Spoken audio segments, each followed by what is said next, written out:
I'm Joel Balyeat. I am a senior video game producer and technical project manager for Activision. My main focus is on Call of Duty. I work on the live operations analytics side, making the game and franchise of Call of Duty better every day and more successful every day for the company. So we're owned by Microsoft now and are the largest game company and the largest software company in the world. And it's a really interesting experience working for such a large segment of the industry on some of the biggest games of all time.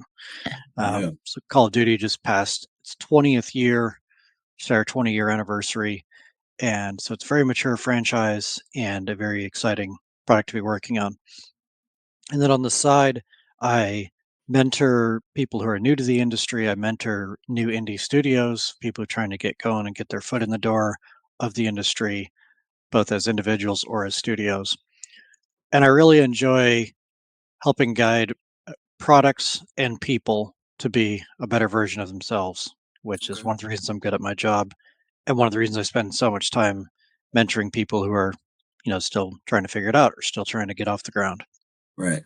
What were the steps to kind of get into Activision, leading up to getting with Activision into the whole shuffle? Because I'm imagining the gaming industry and that path isn't as open as I guess it would be, you know, trying to pursue it now a little bit into the future. It's a good question. I came into it a little bit unconventionally. Been working as an adult since 1995. Mhm. Not to date myself, but I've done a lot of different things. I was in the military for 10 years Right. and owned my own businesses. I worked in the corporate sector of research and development, worked for state and local and federal governments, and run my own construction businesses, certified welder, a lot of different things. Hmm. And when I was hitting 40, I was like, what do I want to be when I grow up? Like I should probably figure that out. But while I'd succeeded in a lot of different things, I was really looking for what I really want to do and stick with. I'd always been interested in making video games ever since I was a teenager. My brother was a programmer back in the days of DOS and Turbo Pascal. I always thought I would be behind the power curve, so I was like, wouldn't it be cool? Wouldn't it be cool if I could get in the games industry? But I should have started that 10, 15 years ago. A belief which is reinforced by if you look at job openings, even for entry level positions, a lot of times they require 3 years of experience. It's like a bad meme on the internet. Yeah. Just like, how do Hmm. you get experience if you don't have it? And Yeah. how can you have it if you don't have a job? Which I have a solution to. Anyway, I was finishing up my first master's degree, which is in creative writing, and I took a course called Writing for Games from a really awesome professor, Michael Merriam, at Full Sail. And it was an introduction to game design through the lens of narrative design. I was already a Okay. writer. I've written and published 3 books, and I was like, "Oh, that seems like an in." So I'm not probably going to be a Yeah. programmer anytime soon, but I'm a writer. If I learn a little game design, be a narrative designer. So that gave me the mental the mental permission to be like, yeah, I can tackle this. So Hmm. I started up another master's back to back in game design, and I researched the industry and tried to figure out what I would need to be to get my foot in the door and be successful. The number one thing that I saw then that I still see now and I mentor people on is shipped games. That is the gold standard, more so than years of experience. Shipping a game, preferably more than one, preferably one that someone has heard of before, or at least did relatively well in the market. That is the standard of proof. Hmm. So in construction, if you want to be a certified electrician, you learn how to be an electrician, maybe go to trade school, you become an apprentice, and then eventually become a journeyman electrician. After that, you Right. can get a Right. Right. job Right. anywhere as an electrician. Is like as long as they like you when you talk to whoever's going to hire you, then you'll just get hired because they're like, well, you're an electrician and we need one of those, so you're on board. Hmm. The games industry is more obscure than that, but the same thing is true. You have to have the standard of proof. I started talking to people even before I started my master's in game design. I started planning a game, designing a game, and building a team of volunteers who were in a similar position to try to get a shipped game on my resume. My first attempt at that was an abject failure. mostly because I didn't know what I was doing, and scoped a $20 million like high-end AA game as my first effort that I was going to try to do, which is Hmm. not at all feasible. The next thing I did at the same time as I was starting my master's is I joined another volunteer team who already kind of knew what they were doing and had shipped something before. I joined him as a narrative designer, and that was my first shipped game, which was the Christian community game. Learned a lot in just about a month and a half of being involved with that, of the process of how a game actually gets made, and Right. perhaps more importantly, all the ways it doesn't get made. Mhm. Because at least 95% of the people who are trying to ship games that aren't getting paid for it fail. Maybe 98%. Some not insignificant percentage of people who are getting paid to ship games also fail, even at the AAA scale. We just had a massive game get canceled at Blizzard, which is part of our organization. Been working on it for years. I don't know how much money they put into it, but it was a lot, and it failed to ship. I knew that shipped games was the goal, shipped that one, and then I used my credibility from having worked as a narrative designer on that one to get on another better volunteer team that was working on a more robust game in Unreal, which is the tool that I wanted to use, really good Mhm. graphics, and told them, "Hey, I'm already a narrative designer." I showed them the work that I'd done on the previous game, which was only a Mhm. 3-page game script, but I showed them that, and they're like, "Oh, we need a narrative designer." And by the way, we need a 40-page game script for a survival horror game with lots of dialogue and branching options. Mhm. So that was a massive step up. I would not have gotten that opportunity if I hadn't already shipped a game as a narrative designer at a very basic level. From that game, which ended up not shipping, I had enough credibility and experience with finding out why games don't ship to then pitch and run my own project called Breaker's World. That was my first big breakout success because I had an ambitious plan, but I was very firmly attached to reality. I designed and prototyped the game myself based off of the lore that I wrote, and then I recruited a team from 0 to 34 people and shipped a game in 9 months. People loved it enough to hate it. Got a couple reviews on Steam. You can go to Steam and buy it and play it. I don't need you to do that, but the point being, it's there, and it is a stake in the ground Yeah. of in 2022, I was shipping this game with a team that I was had working for free on it, who all had the same dream as I did, and Mhm. we did the thing. And that was still to this day probably the most important learning experience that I had, and what got me into the industry. Because before I was even done shipping it, I got my first job offer in the games industry Mhm. because they saw what I was doing and they believed that I could come help them. They're like, "Well, if you can run a team that's all working for free of 34 people, you can certainly come and run a smaller team for us where everyone Mhm. gets paid," because that is Mhm. notably easier when people have that reason to come to work.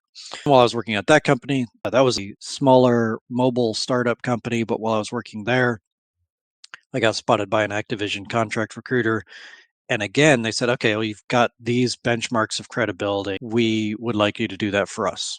And I got on board with Activision, got promoted within the year, and have had a really great run with it. And then that credibility of being in the AAA space allows me to give back to the indie game community and other startups, like volunteer studios that I mentor, because I'm like, well, here's a pathway. I did it. Now, could be different for other people. I had a lot of experience in running projects and leadership before coming to Mhm. the game industry, but that was my pathway.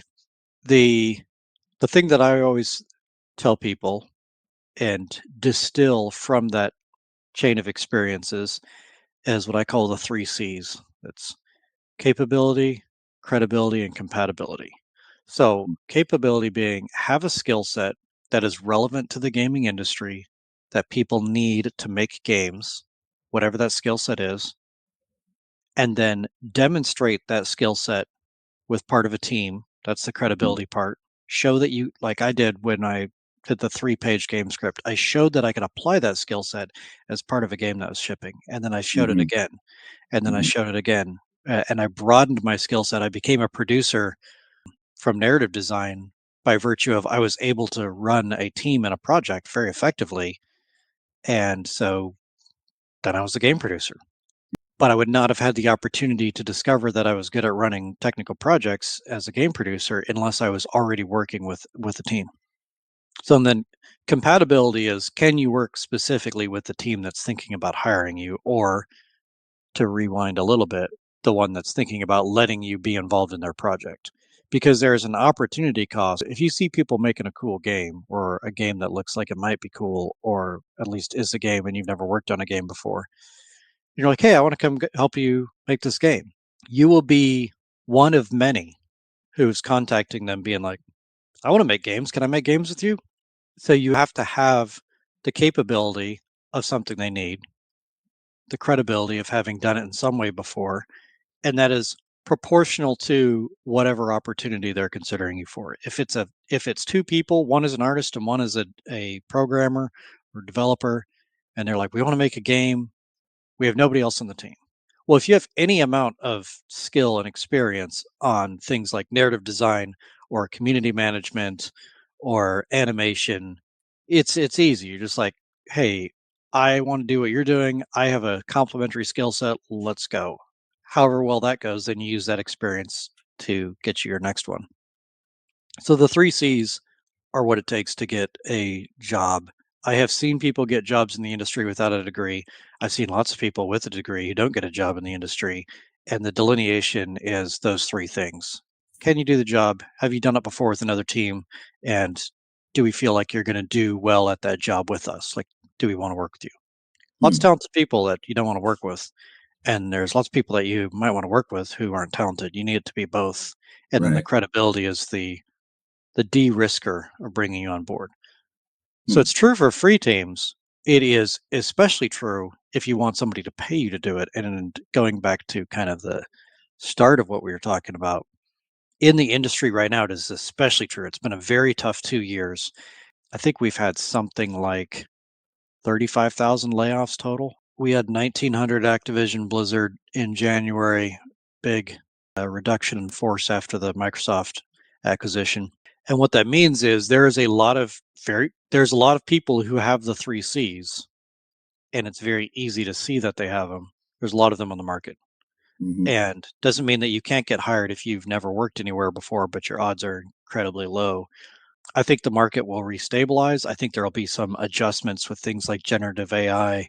Besides generative AI, just tools in general have gotten so much more robust, like hand keying animation. So I was the lead animator for Breaker's World, and I did some hand keying of animation where you're deciding every frame what's Hmm. going to happen basically, and at lots of different points of detail. And then I also did motion capture, and I also did procedural animation with using a voice clip to generate facial animation and then cleaning it up, which is kind of like halfway to generative AI. It's a helper. So tools have gotten so much better that I was able to produce a minute of high quality animation with emotions, good lip sync. I could do that in 5 hours for 1 minute. Hmm. Couple years ago, that would have been at least 5 days for the same amount. So if you're hand keying all of that, A, you really didn't know what you're doing. It's probably more Yeah. like a 5-day task. But with some of those helpers, I was able to do it in 5 hours. Now with things like NVIDIA Omniverse, you can get it like maybe 80% of the way in a few minutes. And then it's just a Hmm. matter of cleanup and getting it to where you need to be, if you know what you're doing with those tools. So as those tools continue to get more robust, which they are quickly, and as people learn how to use them, there is going to be jobs that before you needed lots of people to do that now you need fewer people to do. Don't know exactly how that's going to work out, but I know it's happening. It's on its way. How does that influence, I guess, look at it from the player's point of view, and then also look at it just playing the game, just looking at the amount of detail, just kind of everything that kind of goes into it with the layoffs, boosts in technology, and all of the things and tools that you guys are using. Kind of how has that changed the way the game, I guess, is either created or how you go about designing and thinking about different things that go into it. And that technology is obviously assisting the people that are working on the game in different ways. Good question. I can't speak to specific tools that we're using at Activision. So the Right. example that I was using about animation, that's from my own game that I'd made previously. Hmm. We're always looking at the responsible, ethical ways to make games better for the Hmm. player. It's not not directly under my purview and certainly not something that I'm able to comment about for Activision. Mhm. But I do know that the cool thing about working in the games industry is that nobody has to play games. Games are optional. So that means you have to make them good. You have to make them good because no one's going to play something that they don't like. Right. And with how congested the games industry is and all the new games coming out, they may even like it and still not play it if there's one or two other games they like more. So the onus is really on game studios and designers to make really great games. Otherwise, no one's going to play them. There's lots of games on the market right now that would have been smash hits 10 years ago and would have been amazing 20 years ago, Mm. but the industry has continued to evolve and you have to evolve with it and stay at the forefront. I can give one example that's relevant to both your previous question and that statement, which is we just at Activision won an award for an innovative game company for incorporating ToxMod and using AI to to find and stop disruptive chat. So specifically, people who are really using very offensive language in voice chat. The amount of matches we have every day and the amount of people talking, there's no way a human can monitor that. Mhm. You have a team of 1,000 people and you wouldn't be able to monitor it, but AI can. And ToxMod is a AI enabled application that ingests what people are saying enough to determine if it is offensive, and at the end of the day helps us find how to make the community less toxic. Yes. It's not a problem specific to Call of Duty. We have an amazing community, but I've been playing video games online for a really long time, Mhm. and going back to Legend of the Red Dragon on Mhm. BBSs before we even had the internet in the early 90s. Especially when people lose at things, they tend to get Yeah, mad. People are abusive of each other. It's easier to be abusive to people when they're not in front of you and you can always just hit the power button and they go away that's true. permanently. And so it's like I've played other games like Here's the Storm, League of Legends, and we're all just human. So the question is, how do you, 'cause going back to people have to want to play a game to play it. Like, how do you Mhm. make more people want to play the game and not alienate the people who are very passionate about the game and success in it, perhaps to the point where they're abusing other people in chat?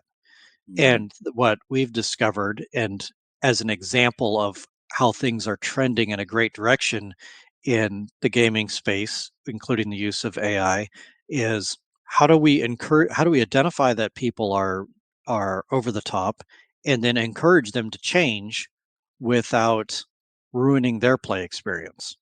And Mm. that is a tricky, constantly evolving question, but we've had a lot of success with the identification and then the incentivizing to clean it up. So, for instance, if you are a competitive gamer and you really want to be able to communicate with your team, call out where the enemy is, and do everything you can to win. Well, communication is a huge part of effective combat and tactics. Right. And so if you are going over the top and using very offensive language, and I mean, we're not talking about a couple of cuss words, we're talking about Yeah, very yeah, offensive language. yeah. Um, and the game auto mutes you and tells you, hey, we muted you because you're being offensive. Well, we haven't kicked you out, but we've taken away one of your tools to be disruptive with. And Mhm. if it becomes a repeated problem, you might get shadow banned for a while and say, "Hey, yeah, you're having a negative impact on everybody else," to the Mhm. point where, as a business, and at the end of the day, we're as a business, it is a smarter decision for us to keep you from playing for a little while and give you the opportunity to decide to be a different person when you come back, than to value your business over the user experience of everybody else. Mm. So and it's worked out really well. We've gotten, like I said, we got recognized for it. Our community has been really appreciative of it, and I would like to think that we've helped the community become better versions of themselves and tame some of those raw edges that come out, in a highly competitive environment. So, like, what's the next step in that? Call of Duty is a huge franchise that kind of continues to trickle every so often with new content, new this, new that. How do you kind of envision that when you're kind of going about your processes? How do you kind of project as you're kind of moving forward, kind of the next step? One is on the Call of Duty front, the really short answer that will not get me in trouble is I can't say. I am excited about a lot of the features that we have upcoming in both this game and future other games that we're building. While I can't speak to them at all the new stuff, because it is very cool. While there is some changes happening in terms of what jobs are available and what people do in those jobs, ultimately, we are still far below the benchmark of saturation for quality games in the marketplace. It takes a long time to make a AAA game. Mhm. It takes a long time to make a AA game. If you think about a company investing 2 to 6 years to make a game that is a success if you play it for 20 hours. Baldur's Gate, I think, has like a 70-hour runtime, unless you're like a speedrunner. I have Right. more time into that. I haven't completed it, but you get games like this. They take years and years and years to make, and you can beat it in a couple days. There is still lots and lots of room for really high quality content, even at today's benchmarks of content before we reach market saturation. When I say market saturation, I mean kind of like streaming movies on all of the different platforms. Like Mhm. I still run out of stuff to watch, but pretty much there's always something more to watch. I just need to Right. find it. Mhm. And whereas games is not the case. Like I was just on Steam the other night being like, man, I need a new game to play. Going a little bit down a rabbit hole. But the point of that is the demand for video games, even at their current level of quality, is still much higher than the supply. Right. The so where the market's going to go, I think, is quality and depth and breadth of content is going to continue to increase.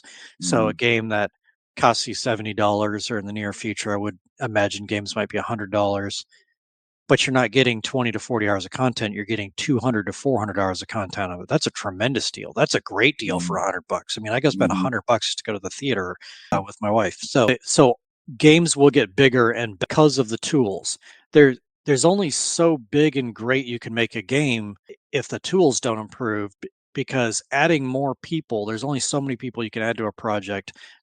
There's only so much time you can add to a project. Mhm. And because otherwise, what you started 6 years ago, by the time it's 6 years out, it's really hard to have it still be as good as it needs to be because the market Mhm. moves so fast.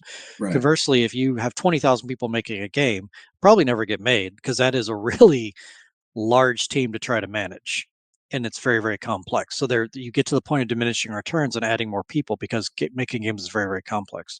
If each person on the team can do more, and each person on the team can do things faster because of tools, changes that paradigm a little bit. So if instead of taking 5 hours to do a minute of animation, if I was an animator on a team and I can do a minute of animation in 5 minutes, well, now I can do 60 times as much animation. And that's where the market is heading. So it's not we need a 60th as many animators in this scenario. It is we might not need as many animators, but mainly it means we can do lots and lots of quality animation. One of the Right. things that Baldur's Gate was really famous for is you can talk to any NPC in the game and they'll have something to say. And a lot of them will have an animated conversation to have with you, even though they're just an NPC. They're just sitting there chilling, being basically part of the world tapestry. Mhm. It's pretty much unprecedented. And the reason is because it's a lot of work. There's a lot of scope Yeah. that goes into that, Yeah. but I can readily see how games in the near future, especially with generative AI tools like in-world AI and Didimo is an automatic character creator, very cool tools. I can very readily see how everybody in the world can have an extended conversation with you about the world because of the way the tool works.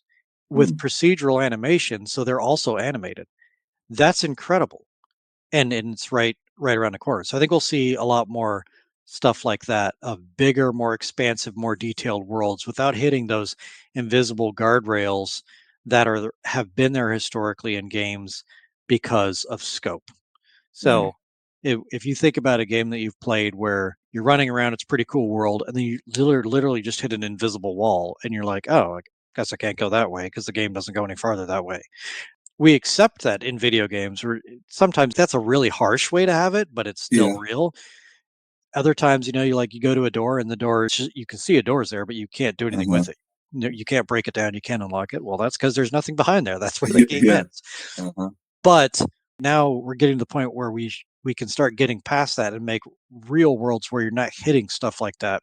And I think that will become the new standard for games, that these invisible barriers that the quantity of work has always made be a natural part of games, will disappear.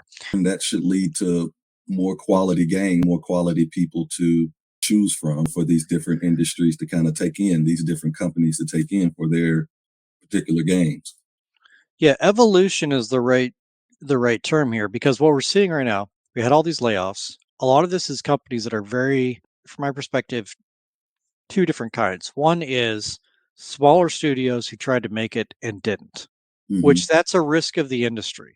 That's always been happening. A product-based industry where you live and die on the success of your product, and the product is very hard to make, and whether or not the product is good is not something that you can just spec out. Like finding the fun in a game, it's one of the reasons that I'm in this industry. It's very challenging.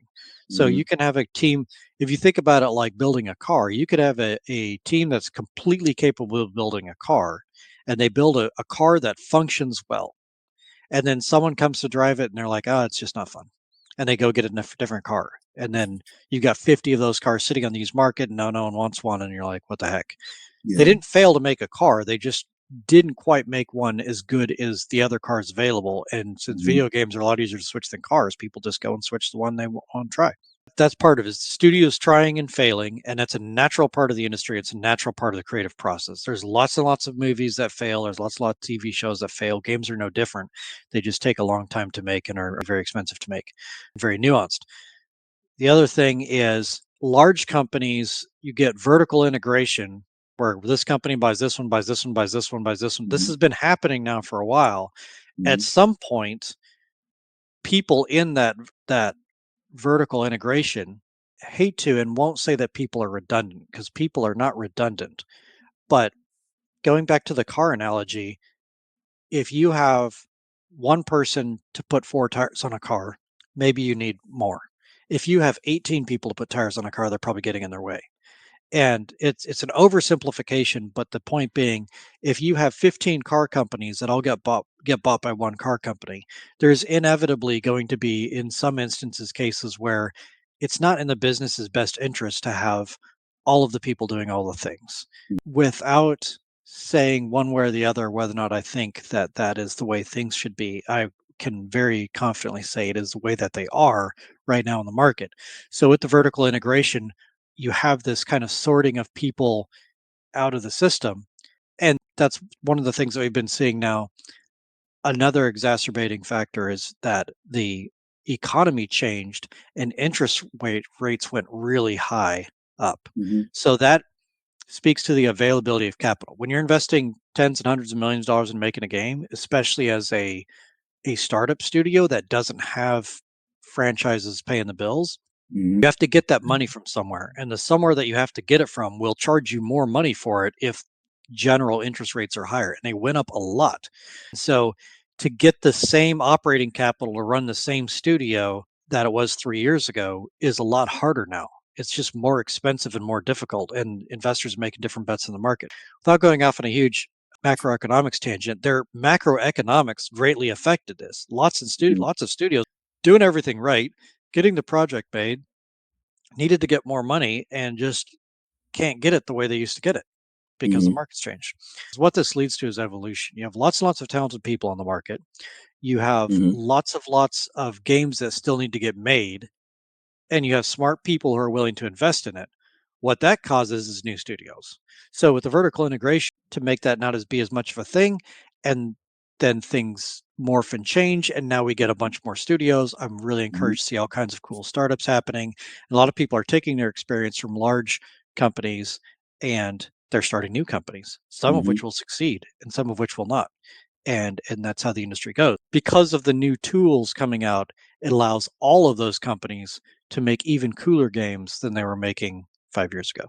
What is like the next step for you personally? Like, I'm sure you have some personal projects you'd like to work on at some point, some different things to actually keep shipping games as well as working on these big titles. What's next for you personally? Good question. I'm always learning and growing. Like a shark, I only breathe when I'm moving. My big focus right now is, apart from being a successful part of Activision and Xbox is mentorship.